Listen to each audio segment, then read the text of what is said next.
Halo teman-teman, Assalamualaikum warahmatullahi wabarakatuh. Hari ini bertemu dengan aku lagi, Bidantri ya. Dan kita hari ini bersama dengan Ibu siapa Ibu? Ibu Ria. Ibu Ria, aku duduk dulu ya guys ya. Ini di tengah hutan. Tapi bukan belantara karena hutannya sudah pada ditebangin. Ceritanya di hutan. Ceritanya di hutan. Ceritanya belakangnya udah enggak. Tapi sudah ditebangin jadi nggak hutan lagi. Cuman masih jarang penduduk di sini. Nah, aku bareng Ibu Ria ya. Ibu Ria ini setahun yang lalu kita pernah ngevlog ya. Iya. Ya kan guys? Iya. Iya. Habis lahiran kan? 8 bulan. Ya, 8 bulan yang lalu ya. Kurang lebih lah. Ya, habis dia lahiran. Terus waktu ngevlog itu kan aku posting tuh. Dan ternyata ada yang komen, suaranya kumur-kumur Bu, bilangnya, karena memang aku waktu itu pakai GoPro. Jadi pakai GoPro, terus mungkin kalau dia itu menghadapnya ke arah yang membelakangin kita, dia suaranya nggak terlalu masuk gitu. Nah, hari ini aku coba ngevlog lagi bareng dia tentang perencanaan jenis kelamin anak. Nah, kebetulan dia sudah berhasil. Berapa Ibu? Dua kali program perencanaan jenis kelamin anak. Jadi anak yang pertama cowok, yang kedua cowok, yang ketiga cewek, 4 cewek. Nah, 2, 3 dan 4 ini yang benar-benar dia rencanakan dengan cowok 2 kan. Dengan baik. Meskipun pada awalnya dia nggak percaya nih. Tahun berapa Ibu? Program yang ini. Dia yang nggak percaya pas punya anak kedua ya. Iya. Pas hamil kedua. Tahun 2013. Pas hamil kedua dia nggak percaya, dia periksa ke tempatku dan dia lihat spanduk. Ya. Iya, masa sih gitu. Masa sih. Tapi waktu itu pas hamil kedua berharap anaknya perempuan. Itu kan masih hamil muda, jenis ya. kelaminnya juga nggak tahu. Jadi nggak nanya-nanya. Nggak nanya-nanya dia. Malu bertanya. Ya. Aku udah bilang sesat di jalan. Karena ini urusan kehamilan. Jadi dia nggak percaya pas hamil, ketika lahir laki-laki baru dia benar-benar berniat. Iya. Berniat merencanakan jenis kelamin anaknya yang ketiga ini. Gitu, dan alhamdulillah berhasil ya. Berhasil, dicoba kedua kalinya berhasil. Nah, kita tanya ulang tipsnya apa saja yang harus dilakukan ketika dia merencanakan anak perempuan. Apa saja? Masih ingat kah? Masih banget. Terekam kan? Terekam. Karena 2 dia. Pertama, dan jaraknya berapa tahun ya? 1 tahun pas. 1 tahun pas ya. Sebenarnya jangan ditiru ya. Iya, jangan ditiru ya, jangan. Karena sebenarnya yang sehat adalah 2 tahun. Iya. Yang sehat 2 tahun. Gitu. Nah, cuman mungkin ibu berpikir rapel sekalian capek kah? Iya, itu pertama juga. Tapi maksudnya tuh kemarin udah mikir juga kalau secepat itu hamil. Karena kan masih menyusui. Gitu. Oh gitu. Terus KB lah, KB pil ya? Iya, sempat. KB pil kombinasi ya? Iya. Terus ibu ini masih diingat ya, terekam banget katanya. Apa saja yang dihindari dan apa saja yang dilakukan? Ada, pasti apa? Kan usaha kan? Pasti ada. Ibu ini cerdas loh guys, karena kalau aku nanya dia pasti kan searching deh. Searching. Bahkan mudah sekali. Ini bahkan dia ini dietnya berhasil ya guys, dalam 1 bulan turun 5 kilo. Aku tadi waktu datang, kok ibu berkurus sih, aku bilang gitu, karena aku naik 5 kilo, dia turun berapa kilo? 5 kilo dalam waktu 1 bulan. Dia diet, dia searching, dia coba dietnya ya. Tapi kita ngobrol soal dietnya nanti ya. Tapi aku sempat tanya, dietnya gimana? Bebas gula, bebas garam, bebas tepung, bebas santan, bebas minyak. Bebas minyak. Tapi kenyang. Tapi gimana? Ini dietnya nggak bikin lapar. Oh gitu. Pasti kenyang, nggak bakalan pingsan. Oke, sekarang kita ngobrol lanjut ke makanan apa saja sih yang harus dikonsumsi, ditingkatkan, dan apa saja yang harus dihindarkan? Iya, bukan hindarkan sih, agak dikurangin. Benar-benar nggak bisa dihindarkan, itu harus. Karena memang kalau menu makanan sehat itu harus ada ya. Harus ada proteinnya, harus ada lengkap ya, sayur, kalau kita nyebut bahasa awamnya itu ada nasi, ada lauk, ada sayur, ada buah. Ada buah. Harus ada serat, protein, karbo. Boleh lah. Ya. Terus ya. Iya.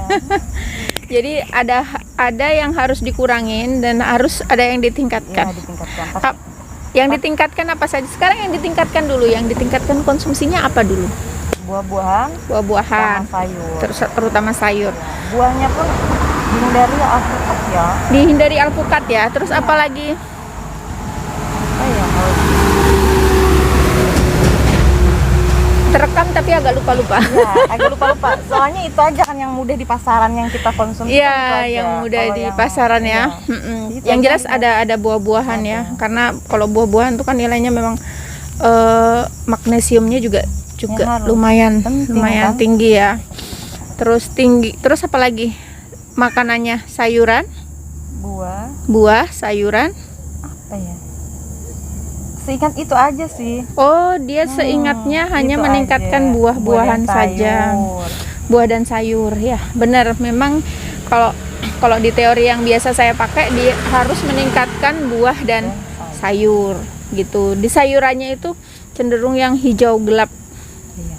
Cenderung yang hijau gelap. Terus buah-buahannya itu kecuali pisang ya guys, meskipun sebenarnya pisang itu banyak juga magnesiumnya, tapi juga dia banyak kaliumnya gitu. Jadi pisang itu agak dihindari begitu. Terus sebenarnya sih intinya yang tinggi magnesium sama kalsium kalau mau anak perempuan. Iya, susu juga penting. Nah, susu, yogurt itu boleh dikonsumsi. Terus apalagi ya? Ya pokoknya buah dan sayur, susu, yogurt itu boleh dikonsumsi. Terus kalau misalnya mau yang dikurangin daging. Daging. Bukan daging aja sih, yang Apalagi berprotein yang tinggi. protein tinggi. Kalau Iya. bisa proteinnya kita ganti tahu tempe ya. Iya. Kalau bisa. Tahu tempe boleh, guys. Itu protein. Tapi yang protein hewanin Itu memang juga agak dikurangin, dikurangin tapi jangan karena sampai memang dia kalorinya tinggi ya guys ya. Jadi kalau memang sebenarnya kalau mau anak perempuan kalorinya rendah, kalau anak laki-laki kalorinya harus tinggi. Jadi kalau protein itu kan tinggi ya, tinggi kalori itu ya. Nah terus proteinnya seperti telur asin, ikan asin. Yang asin-asin juga dianjurkan kalau anak laki-laki. Tapi kalau anak perempuan enggak. Ya, kebetulan dia enggak terlalu suka nih yang asin-asin. Iya. Nah, Hamil tuh mengurangi yang kayak begitu tuh. Iya. Dikurangi. tapi apakah dirimu pas hamil juga masih kayak konsumsi makanannya dijaga gitu? Iya. Iya. Obat pun enggak saya, kalau enggak dari anjuran. Maksudnya dijaga biar anaknya perempuan gitu, enggak kan? Iya, dijaga. Dijaga ya tetap. Oh, Nah, gitu karbonnya ya. juga dikurangi. Kalau kita di teori guys, itu kalau misalnya mau anak perempuan atau laki-laki itu sebenarnya ketika di awal aja proses terjadinya kehamilan. Kalau sudah hamil itu sudah tidak perlu dijaga lagi karena sudah gen. Iya. Tagihan listrik Om. Lain. Oh, pemilu. Tanda tangan dulu nah. Tanda tangan pemilu. Anu, Ntar ya guys ya, ada iklan lewat Iya. iklan pemilu. namanya siapa? Oke. Tadi salah persepsi. Oke Om. Ya, lanjut. Oke lanjut ya guys ya. Jadi itu tadi hindari, kalau ibunya prinsipnya kemarin hindari tinggi protein, ya kan? Iya. Tapi tetap ada konsumsinya. Terus ditingkatkan makan buah dan sayurnya, ya. Nah, Karbo juga dikurangi ya. karbohidrat, ya. Oh ya. Iya. Iya, memang itu kalorinya tinggi sekali di karbohidrat itu. Memang kecukupan kalorinya harus cukup. Tapi kalau yang saya terima sebenarnya nggak karbohidrat nggak harus terlalu dikurangin. Ya, kayaknya biasa aja kayaknya yang itu. Terus yang asin-asin kalau mau, jadi kita hindarin yang asin-asin kalau mau anak perempuan. Yang berlemak juga ya. Yang berlemak juga katanya. Jangan sampai mentang-mentang hamil kebablasan makan Makanannya itu dijaga. Memang dalam kondisi tidak hamil pun kalau yang namanya berlemak memang dikurangin ya guys ya, karena takut kolesterolnya tinggi. Oke, itu jadi kita sudah ngobrolin ya tadi tipsnya kalau mau anak perempuan ya. Sekali lagi kalau mau anak perempuan itu dikurangin kalorinya, dikurangin tinggi proteinnya, daging, buah, sayur, terus daging, terus pisang, itu kaliumnya tinggi ya guys ya. Itu kalau anak perempuan nggak boleh. Terus kismis, almond itu nggak boleh. Iya. Kalau memang gitu juga. Iya. Kismis, Tapi kan namanya di pasaran nggak almond, ada, jadi memang ingat. nggak konsumsi karena di pasaran nggak ada. Ya, agak susah. Pesan dulu. Kalau di kota kan masih tuh orang-orang, masih. apalagi yang muslim Supermarket itu kan ya, yang maksudnya kelompok-kelompok orang yang memang ini biasanya kan suka tuh makan kurma gitu. Tapi kalau anak perempuan itu tidak, kepengen anak perempuan itu tidak dianjurkan. Nggak lama Pisang. juga kan? Mm-mm. Paling Berapa lama? sebenarnya 2 bulan pun udah enggak ya. Udah ya. Iya, Wah. iya. Tapi kalau dianjurannya sebenarnya kalau kepengen anak perempuan itu 3 bulan. 3 bulan ya. 3 bulan. jenis kelamin. Menahan diri dari makan. Kalau misalnya hobinya makan daging ini menahan diri. Agak dikurangi. Iya, jadi 3 bulan itu paling ideal banget, itu 3 bulan. Tapi kalau kadang-kadang aku kadang-kadang pas mau menjelang haid itu, nah pas menjelang haid itu sudah mulai kuanjurkan gitu. Iya, sebelum Tapi hamil bagusnya memang 3 bulan sebelum hamil. juga. Iya, persiapan. Ya kalau Utamanya ya juga sama itu suami. ingat ya paling ideal. Tapi 1 bulan juga sudah bisa. Cuman ya mungkin angka keberhasilannya akan lebih tinggi kalau misalnya 3 bulan sebelumnya itu konsumsi makanannya sudah sangat diatur begitu ya. Iya, saya Ibu. 4 bulan masalahnya. Ya 4 bulan kemarin saya. dietnya. Bukan, ya yang mengurangi konsumsi protein. Oh gitu, itu 4 bulan ya. Sampai benar-benar jelas kelaminnya terbentuk. Tapi kalau ibu 2 bulan tadi nyebutnya Eh, sebelum hamil. Belum. Oke guys, itu dulu. Tapi ingat ya kalau sebelum hamil itu memang kalau sesudah hamil itu memang tidak bisa lagi karena banyak yang nanya nih Bu. Tapi kalau ibu keyakinannya habis hamil tetap harus dijaga ya. Pas hamil tuh harus tetap dijaga ya. Misalnya ini Iya, sudah tapi 4 terjadi bulan kehamilan, aja. dia tetap menjaga 4 bulan. Tapi sebenarnya secara teorinya tidak. Kalau sudah misalnya dia hamil, karena kan gini, sperma laki-laki dan perempuan itu mana yang masuk gennya gitu. Itu terjadinya pada awal kehamilan gitu, pas masuk itu. Jadi kalau sudah yang masuk gen laki-laki ya sudah nanti akan terbentuk laki-laki gitu. Satu lagi guys, hitung masa subur. Kamu pakai hitung masa subur enggak? Iya. Aku tadi lupa ya. Iya, itu Aku mau tutup tentang konsumsi makanan aja. Pendukung. Pendukung ya, menghitung masa subur ya. Sebelum ya. Sebelum terjadinya ovulasi ya. Ya. Sebelum terjadinya ovulasi, tapi yang menghitung masa subur ini kan hanya bisa dihitung untuk orang-orang yang menstruasinya normal. Ya, 28 Terus hari sampai gimana Bu kalau tidak normal gitu? Kalau tidak normal bisa, tapi dengan cara sistem berhubungan 3 atau 2 hari sekali.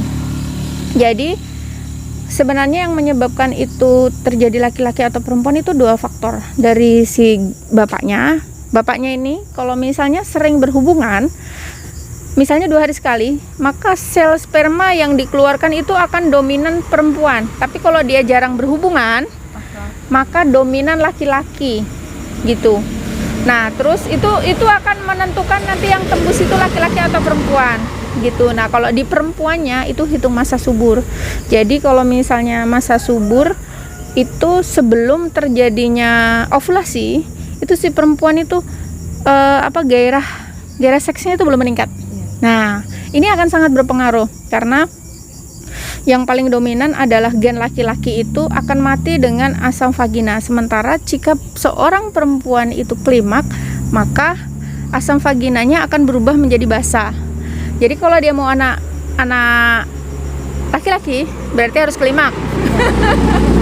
Kalau anak perempuan berarti dia tidak boleh klimak. Nah, tidak klimaknya itu tadi disiasatin dengan masa subur sama makanan-makanan itu tadi, guys. Iya kan, Bu? Pendukung. Terus berhubungan singkat dan penetrasi dangkal. Artinya jangan berlama-lama. Nanti kalau lama-lama terangsang malah jadinya laki-laki. Begitu.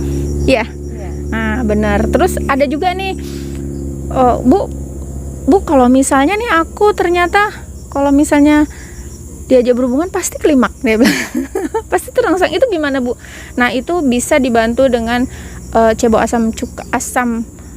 asam cuka dulu. Iya. Ya. Tapi aku tuh jarang sekali menganjurkan kepada pasangan yang itu, kecuali memang sangat sekali gampang terangsang. Tapi saya tuh percaya kalau misalnya pola makannya sudah diatur, itu sudah pasti. Iya. Ya kan? Kemungkinan besar iya. Ya, kemungkinan besar iya. Terus bisa juga kalau misalnya tidak dengan asam cuka, bisa juga dengan cara mandi. Suami istri mandi dengan air hangat sebelum melakukan hubungan. Ya, beberapa menit sebelum. Beberapa. Apakah kamu juga melakukan yang seperti itu? Enggak. Sampai segitu. Dia hanya fokus ke pola makan ya, Pola makan sama masa subur. Bener. Itu. Dan alhamdulillah bisa. Ya. Pertama itu kepikiran kemarin kebetulan. Paling kebetulan gitu. Jadi programnya mungkin 50-50. 50-50. Yang kedua, oh benar, berarti bisa diterapkan. Benar-benar diterapkan ke semua orang karena dia berhasil ya. Nah, karena kedua, yang pertama ragu-ragu nih keberhasilannya menurut dia. Kebetulan kan. Begitu. Oke guys ya, sekali lagi pola makan harus diatur, terus pola hubungan seksual, terus jika itu sudah diatur tapi ternyata aku kok gampang terangsang, Bu, ya boleh cebok dengan asam cuka, mandi dengan air hangat sebelum melakukan hubungan. Itu dulu teman-teman, semoga bermanfaat karena banyak sekali nih Mbak yang konsultasi kepengen anak perempuan gitu. Jangan lagi ada kata sebelum dapat jenis kelamin tertentu enggak berhenti hamil, itu jangan sampai ada lagi. Itu banyak sekali, aku kemarin itu mengunjungi 6 ibu hamil. Tiga-tiganya itu sudah di atas usia 35 tahun.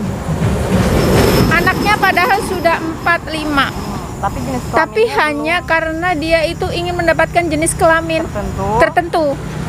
Begitu. Dan itu kan kasihan banget ya, usianya sudah di usia yang segitu, dia harus hamil lagi dengan tuntutan karena dia ingin mendapatkan jenis kelamin tertentu. Jadi buat pasangan usia subur yang sudah punya anak cowok atau cewek atau menginginkan jenis kelamin tertentu, ya diprogram dengan baik, direncanakan dengan baik gitu. Keberhasilannya lumayan tinggi. Iya, lumayan tinggi dan banyak kok yang berhasil begitu. 85% itu keberhasilan. Benar. Meskipun ada yang gagal ya, Ada. kita nggak tahu faktornya apakah dilanggar atau gimana, kan kita nggak tahu. Tapi saya yakin kalau memang benar-benar diterapkan, insya Allah begitu. Soalnya 2 saya Iya. berhasil. Iya. Duanya. Tugas kita ikhtiar guys, yang menentukan Allah. Tapi ikhtiarnya benar-benar karena Allah akan merubah nasib seseorang sesuai dengan usahanya, ya kan? Oke, itu dulu, semoga bermanfaat. Ibu, terima kasih banyak. Thank you berbagi ilmu dengan teman-teman yang nonton. Jangan lupa ya like and subscribe dan komen di bawah ini. Boleh kasih salam. Assalamualaikum.